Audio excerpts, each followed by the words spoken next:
ئەوەی کە ئیمڕۆ ئەیبینین کە ئەم پەلاماردانەی ئەردۆگان لەسەر کوردستانی سووریا مەترسیەکە بۆ هەموو کوردێک. ئەوەی کە ئەردۆگان ئیمڕۆیکە دژایەتی نەپەکەکەیە، نە لایەنێکی تایبەتە، نە جەنەرال مەزلومە، نە هێزی سووریای دیموکراتە.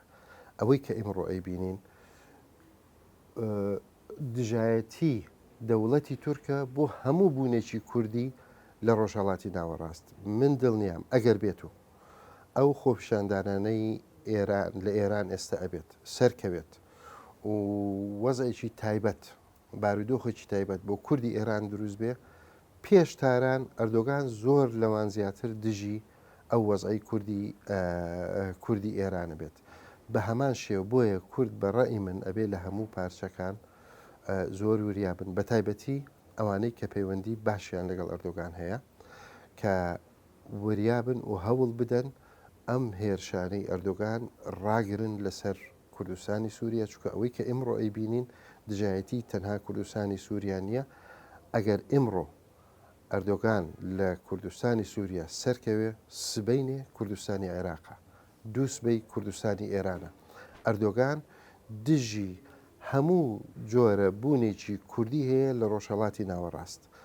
بە هەمان کات هێرشی کوردستانی سووریا کوردستانی عێراقەکات. ڕاستە ڕەنگە بەهۆی پەیوەندی تایبەتی لەگەڵ هەندێک لە حزبەکانی کوردی عێراق لە ناوچە سنووریەکان بردومانەکە، بەڵام وردە ئەتوانێت بێت و ئەشی بینین ناوچە سنووری نییە، لە کەلار و کفری و لە ناو سلێمانی و ڕەنگە دووری مەبینە لە نزیک هەولێر لە ناو هەولێریش بچێ قەسفکات بە بیانووی بوونی پەکەکە.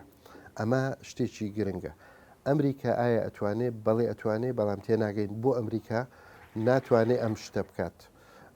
ئەمریکا وەزعێکی تایبەتی داوەتە ئەردۆگان لەلایەکەوە ئەبینێت پشتیوانی لە داعشەکات، ئەبینێت ئەو بەزم ئەو هەموو کارانەی کە داعش لە ڕۆژهەڵاتی ناوەڕاست ئەیکات ئەردۆگان ئاگادارە لی و بەڵام بە هیچ شێوەیەک ئەمریکا هیچی نەکردوە تاکو ئێستا.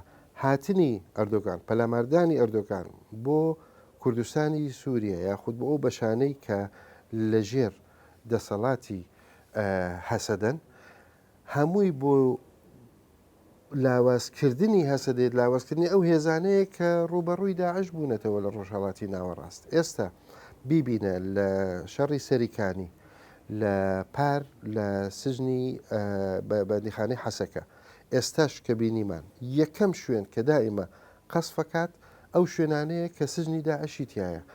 بە درێژایی ئەو چەند ساڵە وەکو ڕۆژنامەنووس وەکو ڕێکخراو ئەچی قسە لەگەڵ هەر لایەنێکی هەر کەسێکی داعشەکەیت کە گیراوە یاخود لە کامپایە بەدڵێکی زۆر خۆشەوە پێت ئەڵێت ئەمەمان موقەتە، بە نەتیجە ئەردۆگانیەت و هەمومان ڕزگارەکات لە دەست ئەم کافرانە.